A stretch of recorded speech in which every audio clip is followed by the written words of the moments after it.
Hi hi. Big pass 8 வந்து அந்த 8மே முடிய போகுது. ஆனா பிக் பாஸ் 7ஓட ஃபைட் என்னமோ வந்து முடியற மாதிரியே தெரியல. ரொம்ப வந்து கடைசி டுவர்ட்ஸ் எண்ட் எல்லாம் வந்து மாயாவோட ரொம்ப ஃப்ரெண்ட்ஷிப் வச்சிருந்தாங்க அர்ச்சனா. சோ இது ஒரு பெரிய ஒரு விஷயமாவோ இல்ல இது ஒரு பெருசா ஆகும்னோ எதுவுமே இல்லாம சாதாரணமா டிராவல் ஆயிட்டு இருந்தது. இப்ப சம்பந்தமே இல்லாம அவங்க உள்ள வந்ததுக்கு அப்புறம் மறுபடியும் அந்த வன்மங்கள் தொடரதானே ஆரம்பிச்சது. ஆமா, அல்ல கண்டஸ்டன்ஸ் உள்ள வந்ததுக்கு அப்புறம் இல்ல அத சொல்லல. டோட்டலா எல்லாமே முடிஞ்சு வெளியில வந்து அப்புறமாவும் நீங்க வந்து பிக் பாஸ் அன்லிமிட்டடோ என்னமோ அந்த இதுக்கெல்லாம் வந்து எல்லாருமே பேசி நார்மல் ஆகி எல்லாம் இருந்துச்சு. அப்புறம் திருப்பி இப்போ வந்து சம்பந்தமே இல்லாம கிட்டத்தட்ட 1 இயருக்கு அப்புறம் ஒரு பேட்டில், இப்படி ஒரு வார் ரெண்டு பேருக்குள்ள. ஆனா எந்த சீசன்லயுமே இவ்ளோ ஒரு தொடரும் வன்மங்கள் மாதிரி எந்த சீசன்லயுமே பாத்துக்க முடியாது இல்ல. அவங்க வழியை பாத்துட்டு போயிட்டே இருந்தாங்க. இது வந்து என்னமோ நான் பழிக்கு பழி வாங்க வேண்டாம், உன்னை கொல்லாம விட மாட்டேன் அந்த லெவலுக்கு போய். எனக்கு என்னன்னா இதுல வந்து மெச்சூர்ட் பீப்புள் தான். இப்போ மாயா பேசினாங்கன்னா அர்ச்சனா வாய மூடிட்டு இருக்கலாம். ஏன்னா the one who is like ஒரு கொஞ்சம் மெச்சோர்டா எனக்கு ஃபீல் ஆனது என்னமோ அர்ச்சனா தான். அவங்க போய் மாயா வந்து எப்படியும் உங்களை இழுத்துதான் ஆகணும் இல்லையா. அவங்க வந்து அவங்க கோ த்ரூ பண்ணதுக்கு நான் அப்படின்னு அவங்க ப்ரூவ் பண்ணி ஒரு ஸ்டேஜ்ல இருக்காங்க. நம்ம வந்து எப்படின்னா பதில் சொல்லாம இருந்துட்டோம்னாலே அது புறக்கணிக்கப்படுது. என்ன பிரச்சனைன்னு சொல்லிடுறோம். சோ கொஞ்ச நாள் முன்னாடி நாங்களுமே வந்து ஒரு கிட்டத்தட்ட ஒரு மந்த் இருக்கும் ஒரு டைம். அந்த டைம்ல வந்து அர்ச்சனாவுக்கு எதிரா வந்து முத்துக்குமரன் ஃபேன் பேஜஸ்ல இருந்து சில பிஆர்ஸ் சொல்லி சில பேர்லாம் இவங்க கிட்ட வந்து ரொம்ப அபியூசிவான வார்த்தைகளை பயன்படுத்தி பேசியதாகவும், rape threats, acid attack threats எல்லாம் கொடுத்ததாகவும் வந்து அவங்களுக்கு ஆமா அத வந்து அவங்க எக்ஸ் தளத்துல வந்து போட்டிருந்தாங்க. அதுக்கு நாங்களும் ஒரு வீடியோ பண்ணிருந்தோம். இந்த மாதிரி பண்றது ரொம்ப தப்புன்னு சொல்லி பேசியிருந்தோம். இப்போ ஒரு மாசம் கழிச்சு அந்த ட்வீட்டை எப்படியோ தேடி போய் மாயா வந்து இப்போ ஒரு தேவையில்லாம அவங்களா வம்பெடுத்து சீண்டி தேவையில்லாம இருக்கிறாங்க. ஏன்னா இது ஒண்ணு இப்ப நீங்க போட்ட ட்வீட் கிடையாது, இது ரொம்ப பழசு. இப்ப அவங்க வந்து ஏதோ ரீசெண்டா ஏதோ ஒருத்தருக்கு திட்டிக்கிட்டாங்க. அதுல இழுக்கிறத போய் நான் இழுத்து நான் இப்ப பண்றேன்னா இவங்க ஏதோ சண்டை இழுக்க பாத்துருக்காங்க. அவங்க என்ன பண்றாங்கன்னா எனக்கு வந்து உங்களுக்கு வந்து நான் இப்ப ஸ்டார்டிங் ஃபியூ லைன்ஸ் எனக்கு புரியுது. ஸ்டார்டிங் கோ த்ரூ பண்ண சிச்சுவேஷன் தான். Dear Archana Ravichandran, I am sorry to hear about what has happened and I am glad you filed a complaint. The girls and the families of the previous seasons received 100 times severe. அதாவது தமிழ்ல சொல்லு. So என்ன சொல்ல வராங்கன்னா முன்னாடி சீசன்ஸ்ல இந்த வந்து உங்களுக்கு நீங்க இப்ப இருக்கிறதுல நீங்க இப்படி கம்ப்ளைண்ட் கொடுத்ததெல்லாம் ரொம்ப கரெக்ட், நான் உங்க அப்ரிஷியேட் பண்றேன். போன சீசன்ல இருந்த பெண்களுக்கு இதை விட 100 மடங்கு ஜாஸ்தியா வந்து அவங்க அனுபவிச்சாங்க. அதுவும் வந்து யாரோ ஒருத்தரோட பிஆர்னால. வெறும் அவங்க மட்டும் அனுபவிக்கலாம், அவங்க ஃபேமிலிஸும் அனுபவிச்சாங்க. அதுலயும் சின்ன குழந்தைங்கன்னு கூட பார்க்காம அவங்களும் அனுபவிச்சாங்க. இவங்க எல்லாருமே வந்து யாரோ ஒருத்தர் பிஆரால அனுபவிச்சது which is very wrong. உங்களுக்கு அந்த மாதிரி நடக்கும்போது என்னால புரிஞ்சுக்க முடியுது இது எப்படிப்பட்ட ஒரு ட்ராமாவை உங்களுக்கு தொந்திருக்கும்னு சொல்லி. அதுக்கு வந்து நீங்க கம்ப்ளைண்ட் கொடுத்துருக்கிறது ஒரு நல்ல ரொம்ப பயங்கரமான ஸ்டெப். நான் வந்து உங்களை அப்ரிஷியேட் பண்றேன் and I'm with you அப்படின்ற மாதிரி சொல்லி அவங்க வந்து ஒரு ரிப்ளை கொடுத்திருக்காங்க. அர்ச்சனா என்ன பண்ணிருக்கலாம், கம்முன்னு விட்டுட்டு இருக்கலாம். எத்தனையோ கமெண்ட் இல்ல லெஃப்ட் ஹேண்ட்ல டீல் பண்ணிருக்கணும். ஏன்னா அதுக்கே எல்லாருமே கீழே வந்து கொஞ்சம் கொஞ்சமா வர ஆரம்பிச்சிருந்திருக்காங்க. நீ வந்து இவ்வளவு காலம் கழிச்சு இதை எடுத்துட்டு வந்து பேசுற அப்படி இப்படின்னு பண்றாங்கன்னா ஒரு மக்கள் மைண்ட் செட்ல வந்துட்டு அர்ச்சனாக்கு என்ன தோணுச்சுன்னு தெரியல. அவங்க அக்கௌண்ட்ல இருந்து அவங்க ஒரு ரிப்ளை கொடுக்குறாங்க. இங்கதான் எனக்கு தெரிஞ்சு இது ஒரு தப்பான ஹேண்ட்லிங்கா எனக்கு படுது. அவங்க என்ன போடுறாங்க, நீங்களும் உங்களோட மாயா எனக்கு வந்து உங்க போஸ்ட நான் பார்த்தேன் அண்ட் நீங்க எல்லாம் என்னெல்லாம் கோ த்ரூ பண்ணீங்களோ அதுக்கு நானும் எம்பத்தைஸ் பண்றேன். அதாவது நான் புரிஞ்சுக்கிறேன், நான் வருத்தப்படுறேன் உங்க கூடயே. ஆனா ஒரு விஷயம் உங்களுக்கு தெரியுதா, உங்களுக்கு ஏதாவது நடந்தா மட்டும் அது தப்பா உங்களுக்கு தோணுது. உனக்கு வந்தா வந்து ரத்தம், எனக்கு வந்த மத்தவங்களுக்கு எல்லாம் வந்தா தக்காளி சட்னி நீ நினைக்கிற. ஃபார் த ரெக்கார்ட் தேவையா? அதான் ஃபார் த ரெக்கார்ட் இந்த யாரோ ஒருத்தவங்களோட பிஆர் ஸ்டண்ட் லாஸ்ட் சீசன்ல என்னோட ஃபேமிலியும் விட்டு வைக்கல.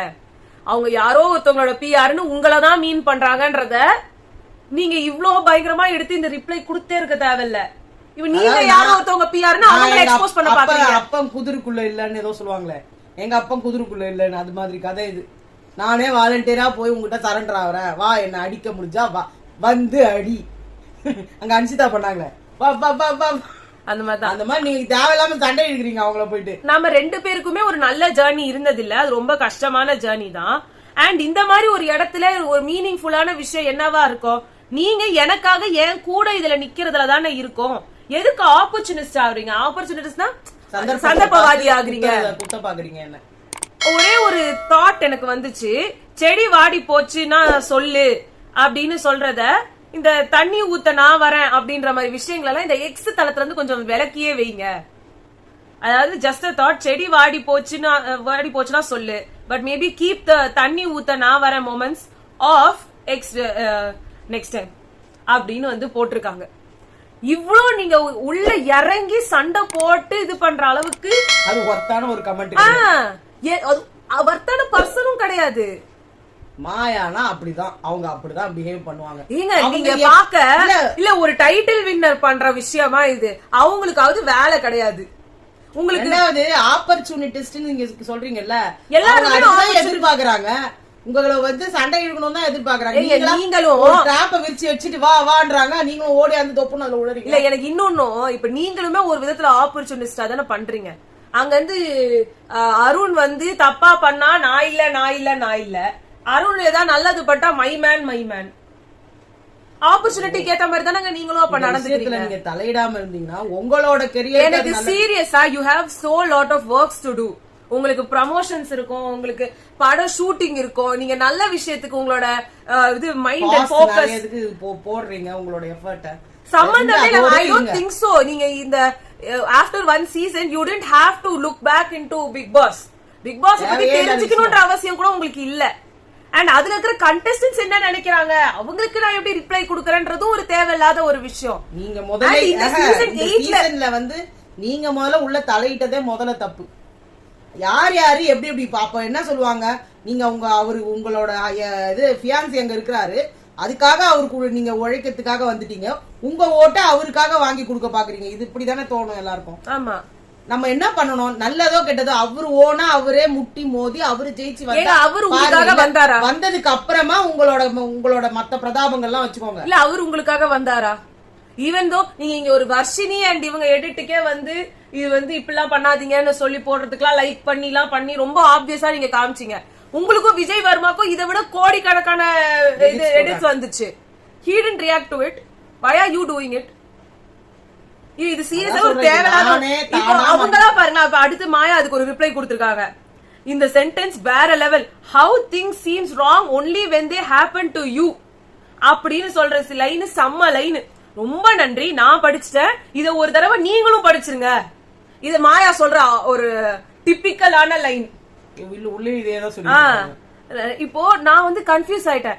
சம்வன் அப்படின்ற ஒருத்தர் என்கிட்டயும் என்னோட சில ஃப்ரெண்ட்ஸ் கிட்டையும் அவங்களோட வாடி போன செடிக்கு தண்ணி ஊத்தணும் அப்படின்னு போன் கால் மூலியமாவும் இன்னும் வந்து ஃபோர்ஸ் பண்ணி தேவையில்லாம ஃபோர்ஸ் பண்ண என்ன சொல்றது, வீட்டுக்குள்ளேயே வரேன் ஃபோர்ஸ் பண்ணி விசிட் பண்றாங்க. இப்ப அவங்களுக்குலாம் நாங்க வந்து ஓகே சொல்லி அக்செப்ட் பண்ணணுமா, இல்ல இதுவும் இந்த எக்ஸ் தளத்துல போடுறதுக்கான ஒரு ஸ்டண்ட் மட்டும் தானா? ப்ளீஸ் அத நீங்க சொல்லிட்டீங்கன்னா அது கேட்ட மாதிரி மேட்டரா இருக்கு. இது இப்ப வேணும்னு இப்ப தேவையே இல்லாம நீங்க அங்க இருந்து ஒரு எனிமிட்டியில இருக்கீங்கன்ற ஒரு மாதிரி நீங்க காமிச்சிட்டு இருக்கும் போது அவங்க கிட்ட நீங்க அவங்க ஃப்ரெண்ட்ஷிப் வச்சுக்கணும்னு ஆசைப்பட்டு கிட்டக்க போய் அவங்க கூட வந்து டைம் ஸ்பெண்ட் பண்ணணும்னு போய் விசிட் பண்ணதுக்கும் அவங்க கூட போன்ல பேசின சில விஷயங்கள் நீங்க பேசுனீங்களா பேசலையா போனீங்களா போலையான்னா தெரியாது. ஆனா அவங்க வந்து பொத்தாம்புதுவாதான் சொல்லுவாங்க. ஆமா, அவங்க அத இந்த ஒரு ஸ்டேட்மெண்ட் வைக்கும் போது ஒரு மாஸ் ஆடியன்ஸ்க்கு ஃபுல்லா மாறும் அவங்க மைண்ட் செட். ஆல்ரெடி உங்க மேல கடுப்புல இருக்காங்க, நீங்க தேவையில்லாம இதெல்லாம் பேசிட்டு இருக்கீங்க. And she got an opportunity. நீங்க ஆப்பர்ச்சுனிஸ்ட் நீங்க கத்தி என்ன பிரயோஜனம்? இந்த உலகமே அதுக்கு தானங்க இருக்கு. நம்ம எங்க தடிக்கு விழுவோம், நம்மள கேலி பண்ணலாம்ன்றதா இந்த உலகம். ஆப்பர்ச்சுனிட்டி எதிர்பார்க்காம எப்படி இருப்பாங்க? இன்னொன்னு உள்ள அவங்க ஃபுல்லா ஃபோக்கஸ் ஆயிட்டாங்க, ஃபுல்லா எக்ஸ்போஸ் ஆயிட்டாங்க. அவங்களோட எல்லாமே வெளில வந்துச்சு, மண்டவாளம் பூரா தண்டவாளத்துல ஏறிடுச்சு. நீங்க அந்த சந்தர்ப்பத்தை பயன்படுத்திக்கிட்ட மாதிரில இப்ப அவங்களை ப்ரொஜெக்ட் பண்றாங்க. நீ வந்து எங்களை எக்ஸ்போஸ் பண்ணி நீ நல்ல பேரை வாங்கி எங்களெல்லாம் கெட்ட பேர் ஆக்கி, அததானே உங்களை உள்ளே சொன்னது. நீதான் புள்ளி, எங்களை புள்ளி கேங்கன்னு சொல்லாத, நீதான் புள்ளி அப்படின்னு சொன்னவங்க. நீங்க அவங்க கிட்ட நீங்க என்ன எதிர்பார்க்க முடியும்? இன்னொன்னு அவங்க தான் போட்டிருக்காங்க, என்னோட ட்வீட் நீங்க அண்டர்ஸ்டாண்ட் பண்ணலன்னு நினைக்கிறேன். என்னோட ப்ரீவியஸ் ட்வீட் உங்க கம்ப்ளைண்ட் சைபர் புல்லிங் அகைன்ஸ்டா கம்ப்ளைண்ட் பண்ணதுக்கான சப்போர்ட்டா தான் நான் போட்டே இருக்கேன். நான் இதுல உங்களுக்காக நிக்கிறேன் அண்ட் என்னோட எக்ஸ்பீரியன்ஸையும் நான் ஷேர் பண்ணிக்கிட்டேன் நீங்க பண்ணிக்கிட்ட மாதிரி அப்படின்னு. கிளவரா இருக்காங்க. அப்படின்னா நீங்க என்ன பண்ணிருக்கணும், அவங்க கொடுத்த திருப்பி ரிப்ளை இல்ல அத கண்டுக்கவே கூடாது. உங்களோட ட்வீட்ல அவங்களுக்கு வந்து போட வேண்டிய அவசியமே கிடையாது. சீசன் 7ல எந்த கிளவர்னஸோடயும் எந்த ஷார்ப்னஸ் அண்ட் ஸ்மார்ட்னஸோட நீங்க ஒவ்வொரு விஷயத்தையும் ஹேண்டில் பண்ணீங்களோ அது இப்ப டோட்டலா உங்க பக்கத்துல இருந்து போகுது. எல்லாமே உங்க பக்கம் டேமேஜ் ஆகுது. இப்ப நீங்க டேமேஜ் கண்ட்ரோல் பண்ண கூட முடியல. நீங்க டேமேஜ் கண்ட்ரோல் பண்றேன்னு ஏதோ பண்ணிட்டு இருக்கீங்க. You should just left it of. யார் உங்களுக்கு இந்த மாதிரி எல்லாம் சொல்றாங்க? எனக்கு அதுவே தெரியல. ஏதாவது எதுவும் ரிப்ளை கொடுக்காம இருந்தீங்கன்னா உங்க கரியருக்கு நல்லது. இன்னும் ஜோ மைக்கேல் கூட உங்களுக்கு சப்போர்ட்டா வந்து பேசியிருக்காங்க. அவங்க வந்து சொன்னாங்க, மாயா எனக்கு புரியுது உங்களுக்கு நெகட்டிவிட்டி மென்டல் ஸ்ட்ரெஸ் எல்லாம் வந்து உங்களுக்கு வந்தது, அதுவும் நீங்களா உருவாக்குனதுதான். நீங்களா ஒரு ஃபால்ஸ் அக்யூசேஷன் போட்டு விஷயத்தை யாரும் பண்ண முடியாது. ஆனா அவங்க சந்தர்ப்பத்தை தேடுறாங்க யார் மேல பழிய போட்டு மேல தப்பிக்கலான்னு. இல்ல அவர் என்ன சொல்லிருக்காருன்னா நான் கூட I too don't support the abuse and threats. It should be condemned. Like your false accusation. ஆமா. நீங்க ஏன் பண்ணிட்டதுக்கு யாருமே பண்ண நீங்க எப்படி ஃபால்ஸ் அக்யூசேஷன்லாம் பண்ணீங்களோ அந்த மாதிரி ஃபால்ஸ் அக்யூசேஷன்ஸ் எல்லாமே எல்லாரும் வன்மையா கண்டிக்கணும். இன்க்ளூடிங் உங்களோட ஃபால்ஸ் அக்யூசேஷன் சேர்த்துதான். ஆமா. நீங்க வந்து பிரவீனுக்கு பண்ணது பிரதீப்புக்கு பண்ணது நீங்க ஒரு துரோகம். அது தேவையில்லாம உங்களே சுத்தி அடிக்குது. அதை நீங்க என்ன பண்ணணும், அப்படியே விட்டுட்டு நீங்களும் போக மாட்டீங்க. இப்ப தேவையில்லாம இந்த இடத்துல வந்துட்டு தேவையில்லாம ஒரு ட்வீட்டை போட்டு இப்ப தேவையில்லாம அந்த கண்டஸ்டன்ஸையும் அவங்க காலி பண்ணணும்னு பாக்குறாங்க. அதுக்கு அர்ச்சனாவே வழி கொடுக்குறாங்க அவங்களுக்கு ரிப்ளை பண்ணி. உண்மையா இத கம்முன்னு கண்டுக்காம விட்டு போனா அவங்க ஸ்மார்ட் மூவ். அர்ச்சனா உங்களுக்கு யார் இந்த மூவ சொல்றதுக்கு சொல்லி கொடுத்திருக்காங்கன்றது எனக்கு தெரியல. யார் உங்களுக்கு வந்து இந்த சைடு கைட் பண்ணிருக்காங்கன்னு தெரியல. And it's very wrong. சீரியஸா நீங்க உங்க மனசாட்சி கிட்ட நீங்க கேட்டிருந்தாலும் இல்ல உங்க அம்மா அப்பா கூட டிஸ்கஸ் பண்ணிருந்தா கூட அவங்க இந்த விஷயத்த வந்து பண்ண சொல்லுங்க. உங்க அம்மா அப்பா உள்ள வரும்போது அதை சொல்லியிருந்தாங்க. யார் நம்மளுக்கு எந்த உதவி எந்த நிமிஷத்துல பண்ணிருந்தாலும் சரி இல்ல நம்மளுக்கு தெரியாத ஒரு விதத்துல அவங்க இருந்திருந்தாலும் சரி அவங்க கிட்ட நம்ம வாலண்டியரா போய் சண்டைக்கு போக கூடாது. கண்டிப்பா விலகி போறதா கேஸ்ல சொன்னாங்க. நமக்காக நின்ன ஒருத்தருக்கு நம்ம என்னைக்குமே நன்றி கடன் பட்டிருக்கணும். அவங்கள என்ன அவங்க தப்பு செஞ்சாலும் அதையும் அவங்க செஞ்ச தப்ப வந்து நம்ம மன்னிச்சுட்டு அவங்கள எப்பயும் போல நம்ம ஏத்துக்கிட்டோம்னா அதுல நமக்கு தப்பே கிடையாது. உண்மை அதுதான். ஆனா அந்த வீட்ல அதெல்லாம் பண்ணிருக்க முடியாதுன்னு வெளியில வந்துட்டு ஒரு வருஷம் கழிச்சு இவ்வளவு தூரம் நல்ல பேரை வாங்கிட்டு உங்களோட கெரியரை பில்ட் பண்ணிட்டு எங்கேயோ போன நீங்க இப்ப தேவையில்லாம இந்த மாதிரி விஷயங்கள் எல்லாம் மறுபடியும் மூக்க நுழைச்சு உங்களோட நீங்க உருவாக்குனீங்களே ஒரு கோட்டை, அந்த கோட்டையை நீங்களே தரமாட்டமாக்குறீங்க. அவ்வளவுதான் உங்களால எங்களால சொல்ல முடியும். சோ இதை நாங்க சொல்லணும்னு நினைச்சோம். அண்ட் நெக்ஸ்ட் வீக்குக்கு நோ கேப்டன் அண்ட் ஒரு 5 பேர் வந்து நாமினேஷன்ஸ்ல இல்ல. சோ அதுல ஒருத்தர் கேப்டனா இருப்பாருன்ற மாதிரி சொல்றாங்க. நோ கேப்டன் ஆனா கேப்டன் இருக்காங்கன்ற மாதிரி சொல்லிட்டு குழப்பிட்டு இருக்காங்க. பட் இட்ஸ் நோ கேப்டன் தான் ஆக்சுவலா. நோ கேப்டன் 5 பேர் நாட் இன் நாமினேஷன். சோ பாக்கலாம் என்ன ஃப்ரீ ஸ்டார்ஸ்க்கு வருது. சோ இதான் ஹவுஸ். சோ உங்களை நாங்க இன்னைக்கு நைட்டு சந்திக்கிறோம். பாய்.